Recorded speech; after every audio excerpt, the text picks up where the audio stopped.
चला तर प्रेक्षक हो, आज आपण बनवणार आहे मस्त असा इव्हिनिंग स्नॅक्सचा पतल्या पोह्यांचा चिवडा. आपण हा इव्हिनिंग स्नॅक्सला पण खाऊ शकतो आणि मॉर्निंग स्नॅक्सला पण खाऊ शकतो. तर इथे मी पतले पोहे घेतलेले आहे. 1 किलो पतले पोहे घेतलेले आहे. आपल्याला इथे पतले पोहे घ्यायचे, रेग्युलर पोहे नाही घ्यायचे.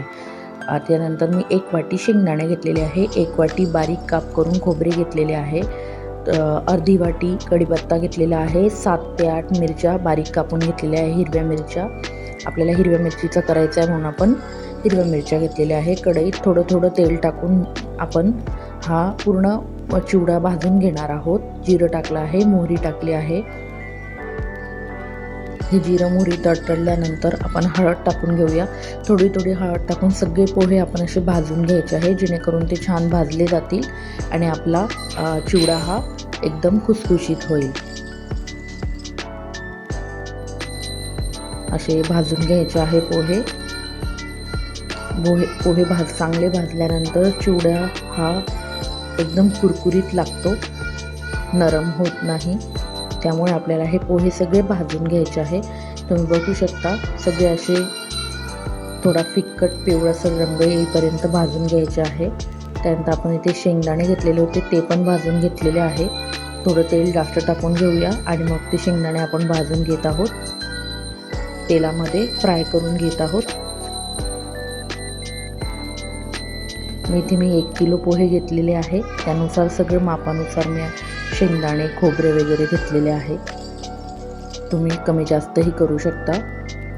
त्यानंतर आपण इथं खोबरे घेतलेले आहे, ते पण थोडं लालसर तळून घ्यायचे आहे, जास्त भाजून घ्यायचे नाही. त्यामुळे आपण चिवड्यामध्ये जेव्हा ते खोबरे टाकू तिथे आपल्याला कडवटपणा लागू शकतो खोबऱ्याला. त्यानंतर इथे आपण डाळ्या घेतलेल्या आहे.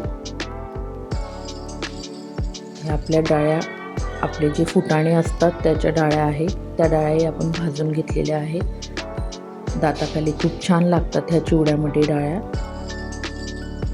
त्यानंतर मिरचीही भाजून घेतलेली आहे. इथे मी मिक्सरमध्ये साखर बारीक करून घेतली आहे चिवड्यामध्ये टाकण्यासाठी. चिवडा मसाला घेतलेला आहे, रामबंधू चिवडा मसाला घेतला आहे. त्यानंतर सगळं मिक्स करून मी 2 भांड्यांमध्ये काढून घेतलेलं आहे. एका याच्यात आपल्याला चांगला मिक्स करता येणार नाही म्हणून. तर मी आता पातेल्यात अर्धा चिवडा काढून घेत आहे आणि अर्धा चिवडा परातीत ठेवलेला आहे. बघा, चांगला मिक्स करून घ्यायचा आहे आपल्याला हा चिवडा. इथे आपण सगळं मिश्रण मिक्स करून घेतलं आहे. आता मीठ आपण आपल्या चवीनुसार टाकत आहोत. मीठ इथे आपण टाकून घेत आहोत. मीठ टाकून घेतलेले आहे. चांगलं मिक्स करायचं आहे, जास्त हलवायचं नाही आहे, कारण की ते पोहे आहेत पतले, त्यामुळे ते तुटू शकतात, चुरा होऊ शकतो पोह्यांचा. त्यामुळे एकदम अलगद हलवायचं आहे. त्यानंतर इथे आपण ती बारीक केलेली साखर टाकून घेऊया. साखरेने मस्त गोड अशी चव येते. आणि जो आपण मसाला घेतलेला आहे रामबंधूचा चिवडा मसाला, त्यामध्ये थोडा आंबटसरपणा असतो, आमचूर पावडर असते त्यामध्ये, त्यामुळे गोड आंबट असा मस्त असं चव लागते चिवड्याची. त्यामुळे आपण तो मसालाही टाकून घेत आहोत. साखर आणि मीठ चांगलं मिक्स करून घेतलेलं आहे. आता हा राहिलेला आपण जे चिवडा आहे तो पण त्यामध्ये मिक्स करून घेऊया. परत थोडं हलवून घ्यायचं आहे व्यवस्थित. पूर्ण दोघं चिवडे मिक्स करून घ्यायचे आहे. एकदम खुसखुशीत असा चिवडा होतो हा, कुरकुरीत लागतो दाताखाली.